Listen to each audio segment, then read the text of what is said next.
Welcome back, guys. It's Agamaroth here, and this week is New Hero Week, and so you know what that means. It's time to break them down, have a look at what they do, and hopefully have a better understanding of how they're going to sort of impact the game in the next coming months, and yeah. So we don't really have any info on her base stats or unique equipment yet, but Akasha, the new undead mage, for the Dark faction, she's going to be really, really good if I'm reading these skills right, and we'll just have a look. So her skills have incredible ratios, just before we get into this, like potentially top tier DPS. We'll have to see how she pans out overall, but I'm quite hopeful for this character. I've talked to a couple of other sort of top players, and they think she's got the potential to be really good as well. So, skill number 1, Undead Kiss. This is her ultimate. So she summons a powerful ghost that deals damage to all enemies at 160% of her attack, with a 20% chance to inflict 2 layers of possession. Now, possession is her unique status that she applies, and it can be stacked up to 5 layers. And at the start of an enemy's turn, it will deal 60% of her attack damage for every layer consumed. So if she stacks it up to 5 stacks, that's doing 300% of her attack, right? And now at level 3, the skill base damage is 240% of her attack, still pretty good, and possession chance goes up to 60%. And possession damage up to 100%. So if she gets 5 stacks on someone, that's 500% of her attack. The only other place you will see this ratio in the entire game is a Van Helsing bomb with his exclusive equipment maxed out. So that's what I mean when I say she got insane ratios. I mean, depending on how her unique equipment works, it might be quite hard to stack up, and especially with syncing up her abilities with her allies, but yeah, it's got huge potential here. And another unique thing about it is it's 2-stage damage. So she's got the burst up front, which is still pretty good, like decent at 240%. She's likely to have higher base attack than the last few heroes that have been released, given that she is a master hero instead of a warrior. She also, yeah, is probably going to be pretty good, right? So the second stage of her damage is at the start of the enemy's turn, right? So before they act on their next turn. So this can potentially get around Falcon Shields, for example, or can sort of get around revive abilities, you know, like maybe pop Popular Revive, and the next turn her possession can sort of pop on him and take him out, you know, so that in itself is pretty good, you know. And if possession damage can crit, it genuinely might make her a top tier carry, right? Again, we'll have to see how this all pans out once she's released, but yeah. Skill number 2, Spell Resonance. Alright, so when any ally casts a skill, Akasha calls 2 ghosts to attack 2 random enemies, dealing 150% of her attack damage. At level 3, the ghosts will also inflict possession, right? So it's at a 100% chance to inflict possession. So this is very reminiscent of Houston's ability. So you know how when your allies attack, Houston has a chance to attack again, right? It's guaranteed. So every time an ally casts a spell, Akasha will use Spell Resonance and call 2 ghosts to attack 2 more enemies, right? Stacking up her possession and dealing decent damage to them. Having ability to stack up possession layers will mean that her damage will be very consistent overall. Like, even if her unique doesn't support that, she's going to have this really good, solid, consistent damage that's going to be quite hard to deal with. It potentially will allow her to attack while she's under crowd control as well, Again, this is not confirmed. We have to see how it works in game, but the potential for that is quite similar to like Indira, and she's very, very good under control, that kind of thing as well. So yeah, it potentially very powerful. Skill number 3, Life Extraction. When an enemy receives damage from possession, Akasha recovers her HP equal to 60% of her attack. This goes up to 100% attack at level 3, and at level 2 onwards, the lowest HP ally will also be healed the same amount. Now, she's doing incredibly high burst damage through her possession, and the possession it accounts for every stack of possession. She's going to have huge burst heals as well for your lowest HP hero. This is also really important because she's the first undead hero to heal teammates. Now, actually, most Dark Faction heroes have their own built-in self-heal, except for Van Helsing, right? But in general, they all have their own sort of built-in self-healing.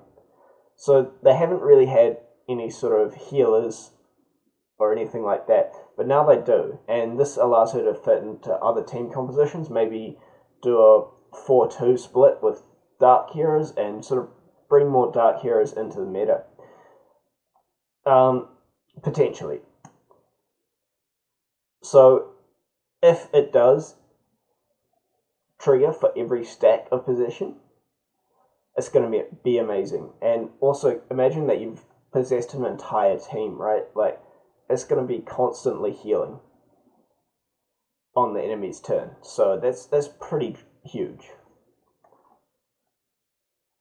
Skill number 4, Undead Body. Alright, so this is a flat stat boost. It increases her attack by 20% and her HP by 10%. These bonuses go up to attack 50% and HP 25% at level 3. Now, while it's just a flat stat boost, this could be massive, right? She gets a flat 50% attack boost.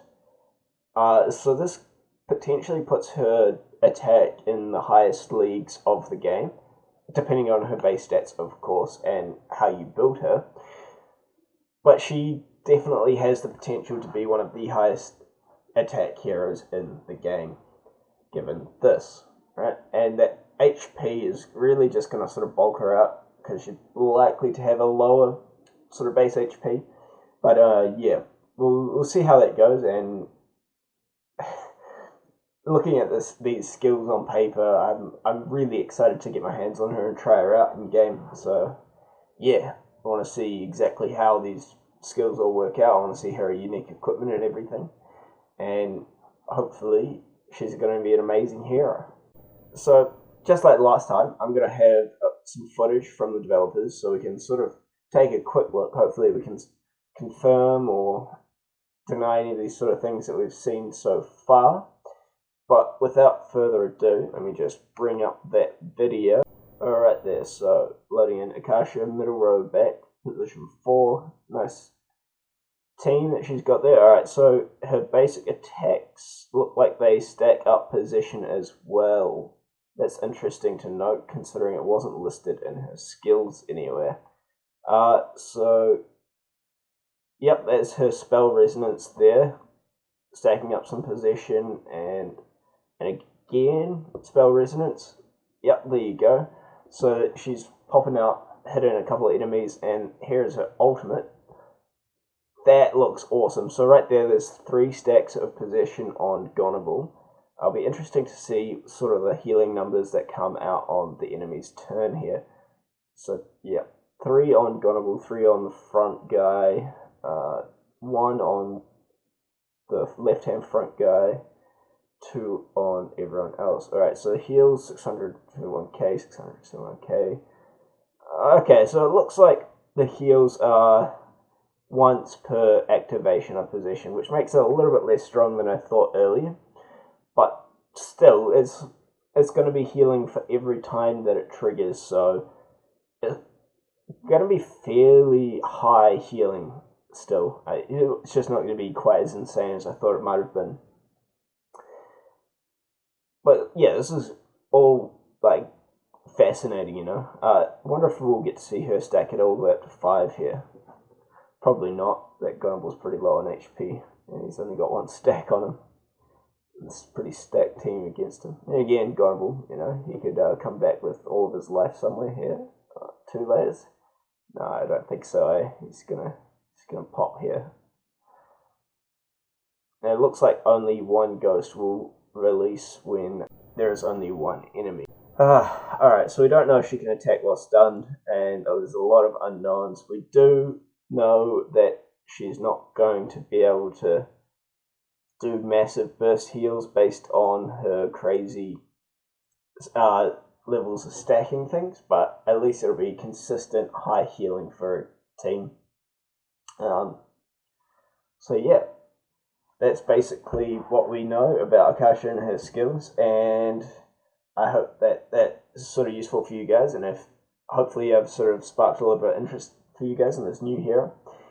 And yeah, so if you were to sort of explain her real quick, she's sort of like a mix between Van Helsing, Houston, and probably Crow, actually, now that I think about it.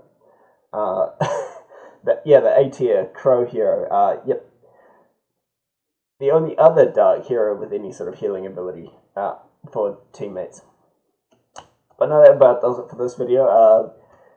I'm really excited for Akasha. I hope you guys are, and we'll see you on Friday probably. But yeah, no, cheers. Everyone, peace. Hey, what's going on? This is Argamroth from the future. So while I was about to edit and upload this video, Akasha, her portrait just got dropped in the live game, so everyone has access to her abilities and everything now. And we now have access to her exclusive equipment, which, might I say, is amazing. Well, I shouldn't say that for YouTube. But no, seriously, this thing is incredible.